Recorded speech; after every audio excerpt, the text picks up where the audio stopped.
pioneer of the martial art Taekwondo, the art of fighting with a can. Today, we're going to review the use of a closed can in a combat situation, as experienced in that United Airlines flight. First and foremost, none of the techniques you learn in this video should ever be tried at home, in school, or anywhere else, especially on a plane. The obvious benefit of a closed can is that it keeps the content in the can, making it much heavier.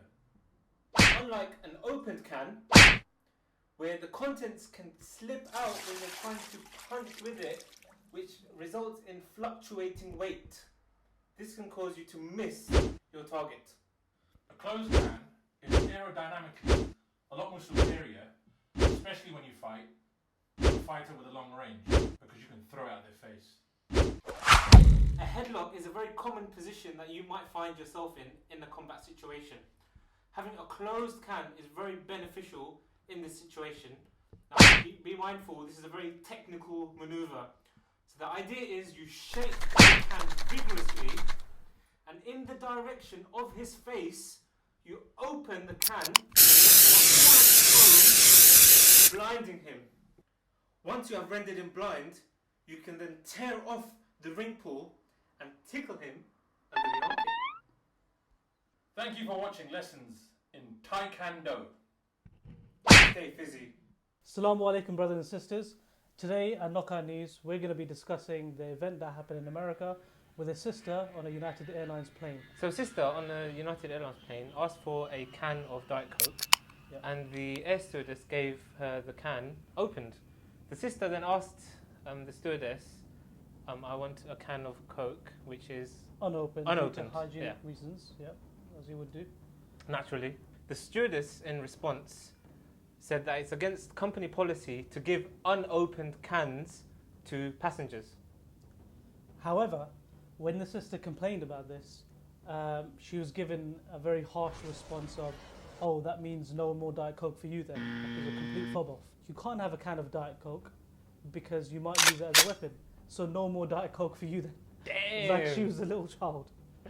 No Diet Coke. What makes things even worse is that the guy next to her received an unopened can of beer. It was on. Yeah. So another passenger in the plane shouts out at the sister and says, "You Muslim, shut the F up." You literally cannot make this stuff up. SubhanAllah. And this whole ordeal left the sister in tears. If you want more information about the incident, check out the link below in the description box. There are a few lessons that we can take from incidents such as this. The first one is this a sign of the changing perceptions that the public is having regarding Muslims? We've also seen an increasing number of attacks on Muslims and Muslim institutions. And even the Sikhs are being attacked increasingly just because they look like Muslims. Very true. How can we justify painting the entire community with the same brush based on the actions of a few? To racially stereotype them and discriminate against the whole community? Sounds very anti-Semitic, don't you think? So what can be the causes of such Islamophobia? One of the possible causes could be that there's a very distorted representation of the Muslims in the media.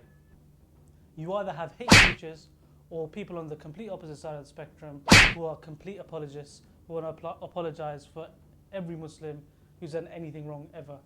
So this leaves a massive void for the correct representation of Islam in the media. Naturally, when non-Muslims see these types of figures in the media, they start actually feeling that this is the voice and these are the opinions of all Muslims. Unfortunately, there is no legitimate Islamic political representation to counter the current narrative. Current governments and Muslim rulers actually work to alienate Muslims and non-Muslims with their misapplications of Islam and double standards. Anyone that's been to a Muslim country knows exactly what we're talking about.